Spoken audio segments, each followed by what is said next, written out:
అలాగే మన మధ్యలో ప్రెస్ సోదరులు జాన్సన్ గారు క్లుప్తంగా 2 మాటలు చెప్పాలని అనుకునే సమయం ఇస్తున్నాం.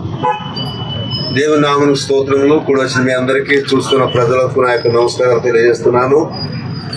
ఈ సమయంలో ప్రియులు డాక్టర్ ప్రవీణ్ గారి యొక్క మరణాన్ని బట్టి మనకు చేరువచ్చాం. అది ప్రమాదం కాదు, హత్య అని చెప్పి మేము నమ్ముతున్నాం. కనుక మా క్రైస్తవ లోకానికి జరిగిన అన్యాయాన్ని గుడ్డి ప్రభుత్వం కళ్ళు తెరిచి చూడాలని ప్రభుత్వానికి తెలియజేస్తున్నాం.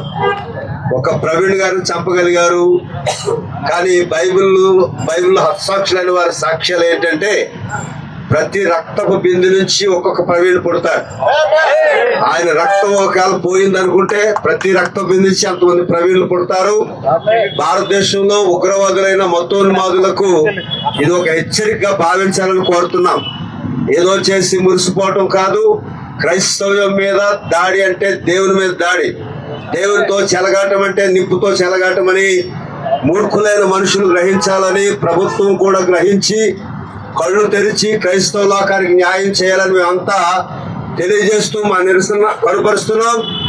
దేవుని బిడ్డలైన మీరు కూడా హతసాక్షులు అవడానికి మన సాక్ష్యం బలపడాలి తప్ప నేను 10 సంవత్సరాలు బతుకుతానని చెప్పేవాడు క్రైస్తవుడు కాదని ఇక్కడున్న వారు క్రైస్తవులు గ్రహించాలి.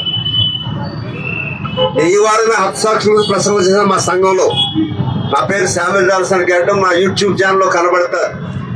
యేసు ప్రభు శిష్యులు ఉన్నంతకాలం పెళ్లివారం అని చెప్పాడు. వెళ్తా వెళ్తా పనప్పు చెప్పి వెళ్ళాడు. ఎందుకంటే చావడానికి పనప్పు చెప్పాడు, బ్రతకడానికి కాదు.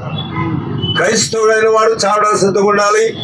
సేవ చేసేవాడు ముందే చావడానికి సిద్ధంగా ఉండాలి.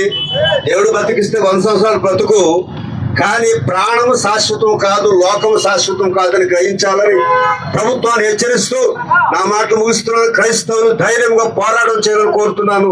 దేవుడు మనందరూ దీవించును గాక.